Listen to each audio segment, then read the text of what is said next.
All right, it's time to talk basketball. I'm Jose Salviati, editor at thepeachbasket.net. He is Steve Purciello, a longtime educator, vice principal, high school basketball coach, athletic director, and the host of Celtic Chalk Talk. Celtic Chalk Talk is a pod dedicated to the latest news and opinions surrounding the Boston Celtics from a lifelong fan, Steve. That pod will drop new episodes every Monday, but this is the Shotclock pod, the best 24 minutes of random NBA thoughts online anywhere. This podcast was born under the content of Steve's Searching Rules random NBA thoughts articles, which he publishes weekly. Steve and I have exactly 24 minutes to discuss what's on his mind around the NBA. Today, we'll discuss his latest 13 Rules random NBA thoughts article, where he shares his random thoughts after week 9 of the 2025-26 NBA season, which includes an NBA Cup champion. Let's talk about it. Steve, are you ready? Ready. Let's go. Clock is running. All right. Before we get to the NBA Cup champions, let's start with Detroit basketball. Now, you call that something interesting. The Pistons have a tell. What is it, and why does it not bode well for Detroit? If you're going to, first of all, the Pistons play a different brand of basketball. Basically, and I say it in a positive way, they muck up the game.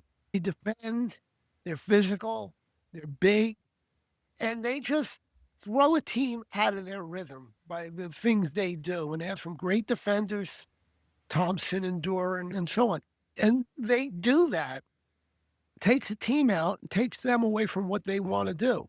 But by the same token, the Pistons do 34.7% from three. Now, I just did a little looking, and the teams the last 3 years that won titles, and I'm not saying the Pistons can beat Oklahoma, but the teams that won titles all shot 38% or better from three. You have to have somebody that can shoot from three. Now, here's the interesting thing. Malik Beasley, who's got all kinds of problems, he shot over 41% last year for him. And they would have signed him.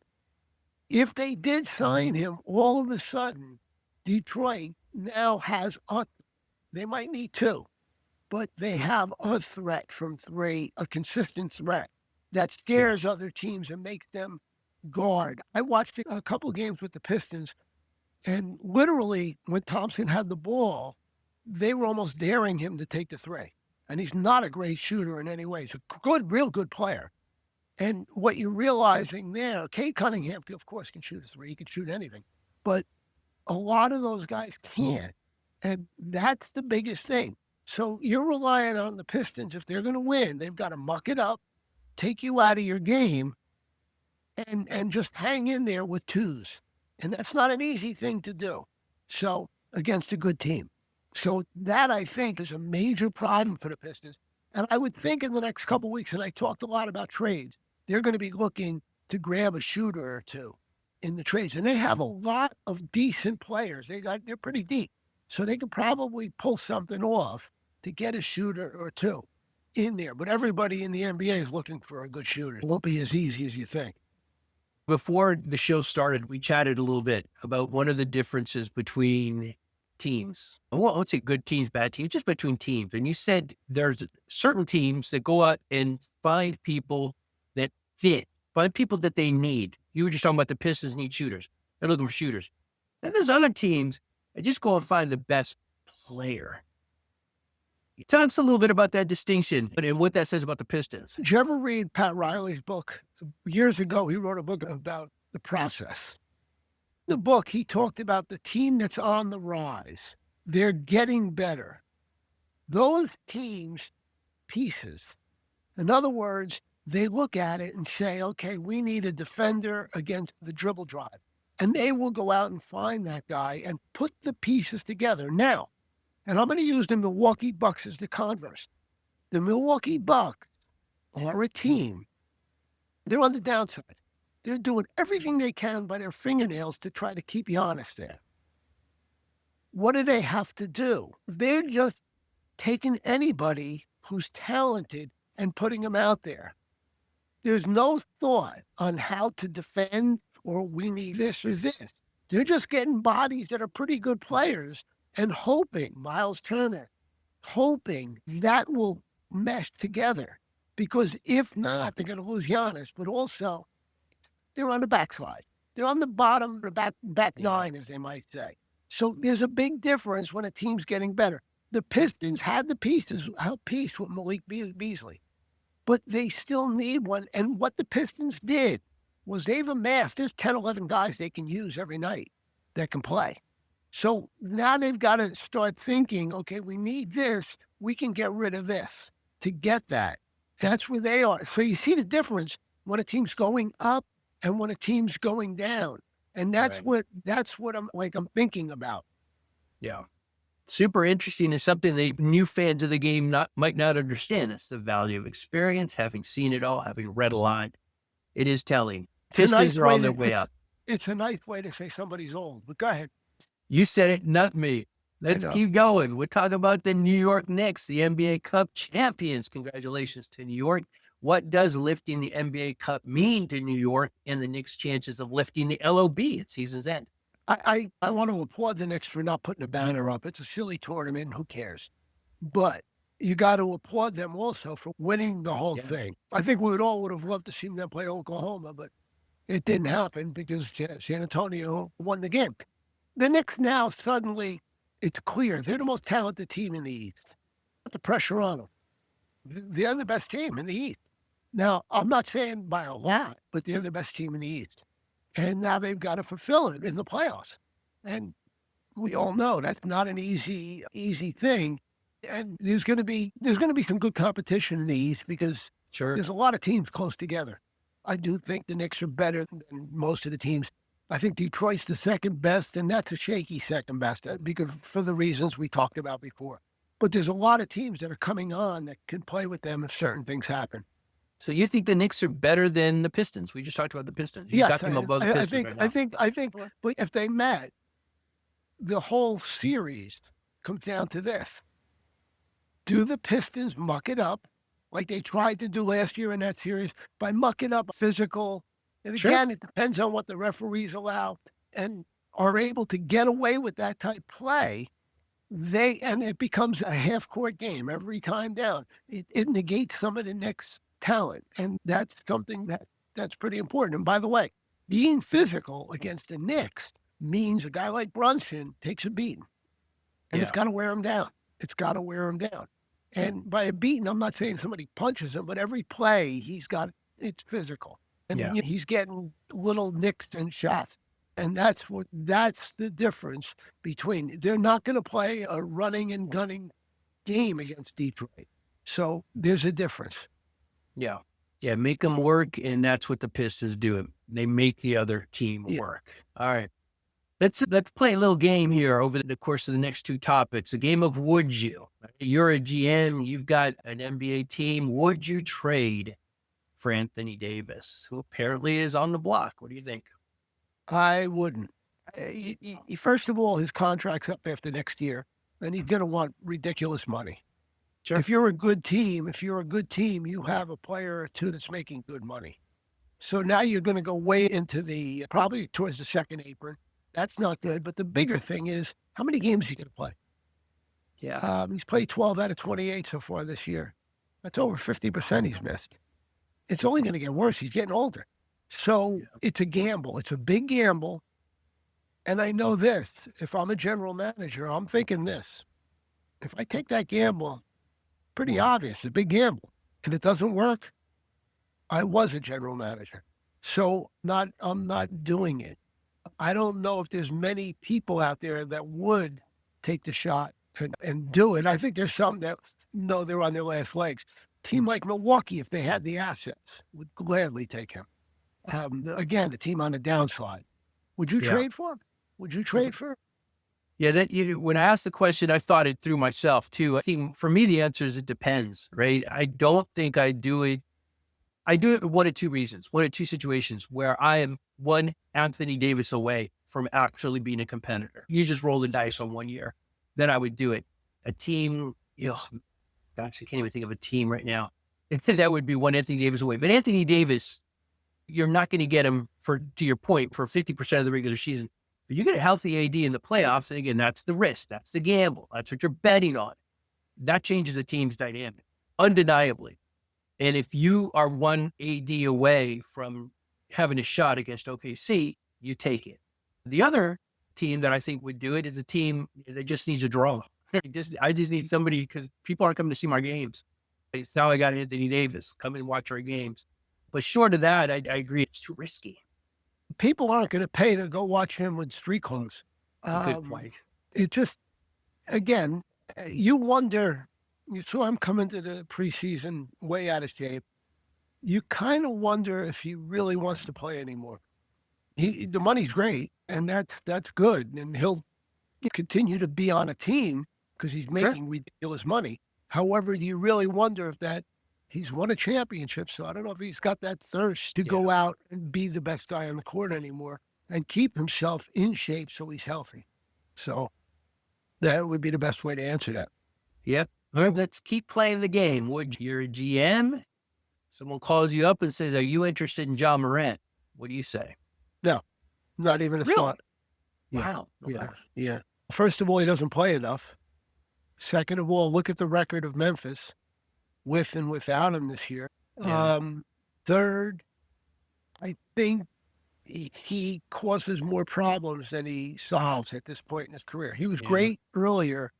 And if you look at the graphs, they talk about that he shoots more outside shots than he does going to the basket like he used to. He used to go to the basket a lot more.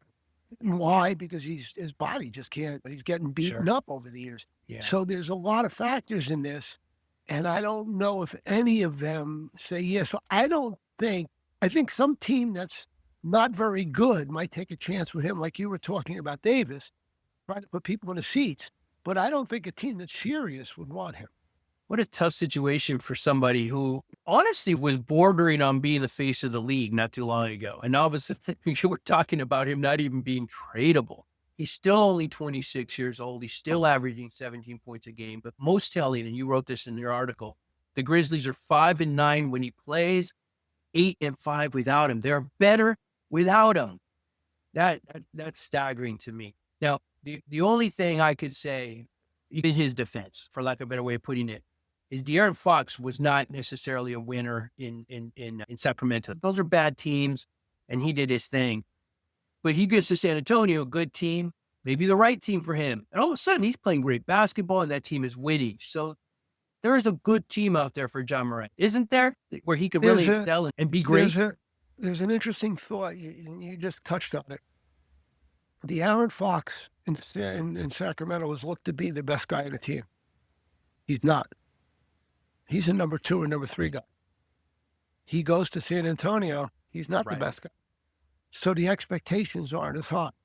Right. And that's why if you're putting a team together, your number 1 guy's got to be a top 10 player if you're going to win. So you can't put a guy and ask him to take, unless he's got that potential to fill it, and De'Aaron Fox doesn't.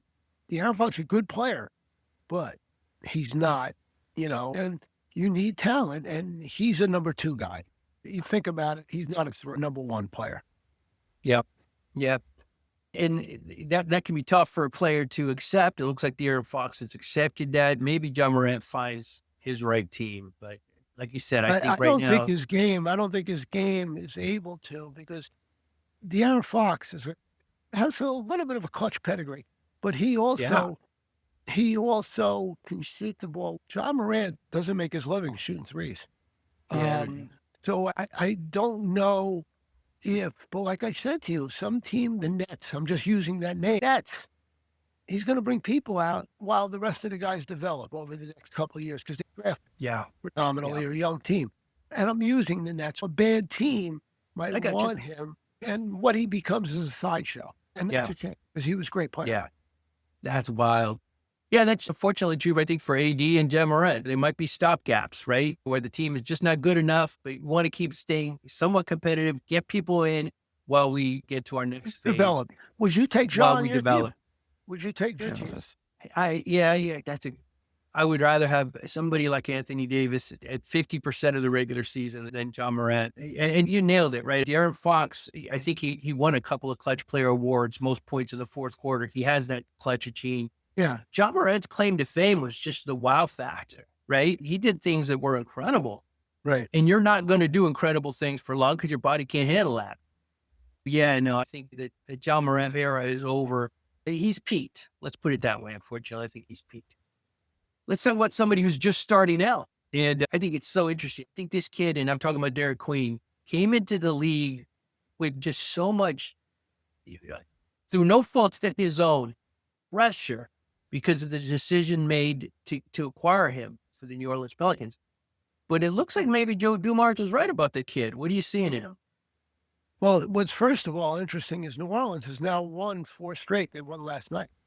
Yeah. And what they did, and it's really interesting. I'll talk about Queen in a second. Zion is coming off the bench. So Yeah. that is really an interesting thing to do. Queen is the center. I believe he's over 17 points a game and over 8.8 rebounds a game over the last 4 or 5 games. Yep. So what he's doing, and you know what, he's a rookie. Things at some point he'll get better. So he will be a real good player. And New Orleans, James Borrego is doing a great job with what he's got. And I was watching the game, and the crowd is into it. This is a 6-22 team or 7-22. And the crowd, everybody, there's an enthusiasm now. Zion accepts being off the bench, which is really like interesting. So they seem to have turned it around. Queen has done it. And you know what? It's really interesting because that draft pick, if they still have, I think, the worst record in the West. But if they continue to move on, it'll take the embarrassment away from Joe Dumars because it won't be a top 3 pick if they continue to play well. They are not the patsy they were. And that's an important piece. Absolutely, man. All you want as a fan is you want to see some progress, right, in your team. And it looks like that's progressing. Good to see. Well, You and I, a couple years. Oh, go ahead. One more thing. No, I just wanted to add something. Dumars, not only Dumars, but the front office nailed it when they took Queen and Jeremiah Fears, who's a point guard, who's a good player. So that's part of what they've done to get this moving forward. I'm sorry. Go ahead. Oh, no, I was just going to say, a couple years ago, you and I used to do a really nice series during the offseason about players from the past and how they link to players in the future or players in the present. We can't see the future. But is Derrick Queen the new Moses Malone? Same height, plays center, short center. Is he Moses Malone? No, let's slow down here. Let's slow down on that. You're talking about a guy probably top 5, top 7 all-time center. Undeniably. So you're putting Derrick Queen in that? I'm just asking the question, man. Is that a ceiling? I think he can be a good player. That as an answer, but to say he's going to be that good, slow down. Moses, if you remember, single-handedly, not single-handed, he had a good team around him, but he won. Yeah, that's right. So he wasn't bad. He wasn't bad. No. He was fun to watch. He's just a grinder. I enjoyed watching him play. And yeah, if Derrick Queen can be half of that player, I think kudos to Queen. Let's see how it plays out. It's always fun to watch the start of someone's career. Let's start about a team that's at the end of their career, though, and that's the Golden State Warriors. Can the old Warriors make an impact? You said some positive things. You said that it seemed like the Warriors, if they stay healthy, are close to turning it around. What do you see that gives you that optimism? I think last night they won a close game, which was important. I looked at the point differential, and I put some value in that. And they were plus 1.1, I believe. That was the situation where that value probably would have put them about 7th or 8th, and they're further down the road in the Western Conference. The point being that they're losing tough games. You've got some talented, experienced players. They're going to figure that out. If they stay healthy, I'm not going to sit here and say they're going to win the title. They're not. But what I'm going to say is if they just start playing and win those close games, what you're going to see is when the playoffs come around, nobody wants to play them because they're dangerous. They're dangerous. Any team with Jimmy Butler, any team, even though they're older, Curry's still bringing it every night. But Draymond, they've got some other players, Pajemski, they're going to be trouble. So if they can figure things out, they'll be okay. They also have an asset that they want to trade is Kuminga. And if they can get another decent player. And don't forget, he's making 20 something. If you start looking at salaries and they get another guy 20 something million, you're all of a sudden, you got something here if that player can fit in with the group. So I think let's not say it's over yet. Yeah. It's always interesting this time of year. We start talking about this is a team you don't want to face in the playoffs. And I can't think of a team that fits that more than the Warriors. This is a championship team, a championship caliber team. If they're healthy come playoff time, yeah, anything can happen. You don't want to face them. But you also mentioned Kuminga, and which is a great segue to our final topic. This is always this time of year when we start talking about trades. Trade season's coming. You threw out so many big names: Anthony Davis, Klay Thompson, Jonathan Kuminga, Giannis, Trey, Ja Morant, LaMelo Ball, and Lauri Markkanen, and others. What do you think this season is going to turn out to be? Because oftentimes we hear a bunch of talk and nothing happens, and then sometimes nothing. There's nothing going on, and the big shoe drops. So, who do you think is most likely out of those names mentioned and the names you wrote about that's going to move? I'll give an answer, and then I want to hear what you think is the most valuable guy in that, who you'd want. What do I think will happen? I think it's all predicated on what Oklahoma City does over the next week or 2 or 3. Wow. If Oklahoma City continues to not continues, but stumbles a little bit, people think they got a shot. I think Yeah. a couple of weeks ago, people said, "Oh, geez, it's over." But that would, and I still think Oklahoma, I don't think anybody can beat them in 4 games in a series. Sure. But that, I think, is the determining point. And don't forget, if you get a healthy Anthony Davis on a good team, suddenly you're real good. And the key word was healthy. Or if you get Giannis, my goodness, but that's a whole different thing. Let me ask you, who would you want from some of the names if you were running a team, who would you want to, as your player? It all starts with Giannis. If that guy's available, I want him on my team. This guy's a winner. He's a scorer. He's a phenomenal player. He's a draw. It starts with Giannis. If I can bring that guy into my team, I'm going to do it. And he's young. I like LaMelo Ball. I know that there's a downside there. So let's just say this way. Giannis is the cream of the crop, and then you drop a couple of levels. LaMelo Ball would be on the list, though. Lauri Markkanen is somebody I like. This is a great player who I think would be, you talked about the Pistons at the start of the show, and they need something. They don't need Lauri Markkanen. But there are teams out there that could use somebody like Lauri Markkanen. This guy's a great shooter. He's clutch. I just think he's a phenomenal player who's just been on, let's call him under the radar teams. You get him in the right situation, he's a great piece that might be the final stop for some teams. So those are the names that kind of stick up to me. How'd I do? Well, it's interesting, and I've alluded to this in the last couple of weeks.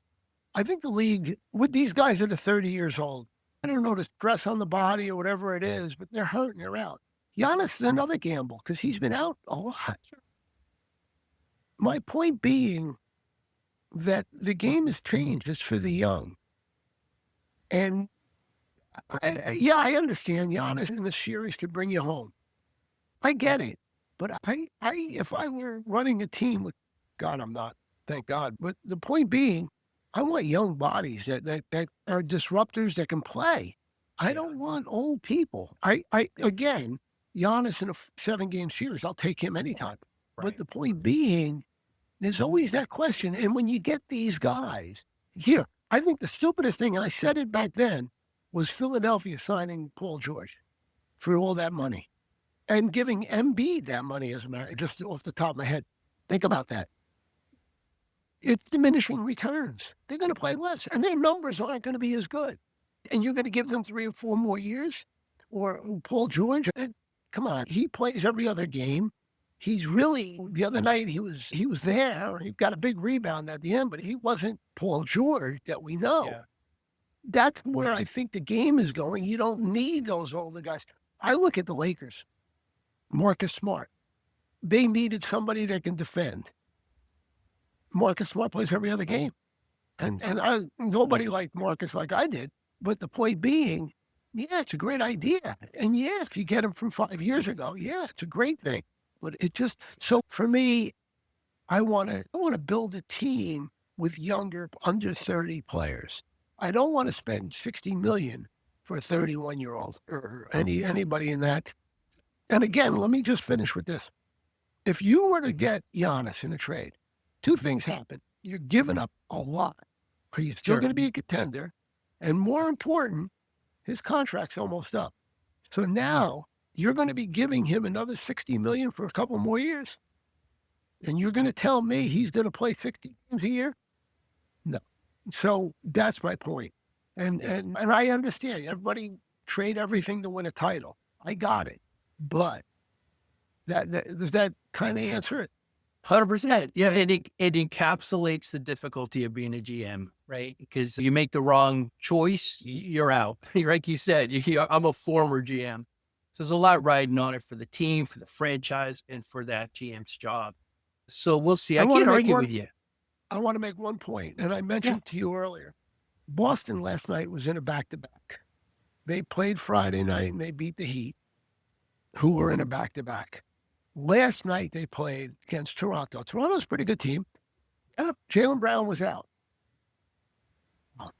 Now, in the first, within 6 minutes, and I think Joe Mazzulla is doing a great job, but in the first 6 minutes, Joe Mazzulla took, I believe, 4 guys out and put 4 different guys in. That means he's going to number 9 on his bench, and he put some other guys. He went about 11 deep last night. I don't know these. But the point being, in a back-to-back, what you find generally is teams run out of gas in the third or fourth quarter of the second game.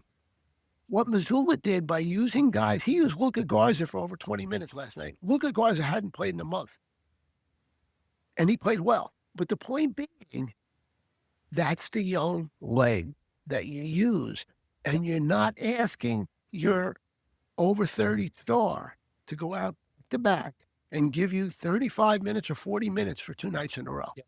And that's my point with this. And I think Mazzulla stumbled on something in the future in back-to-backs.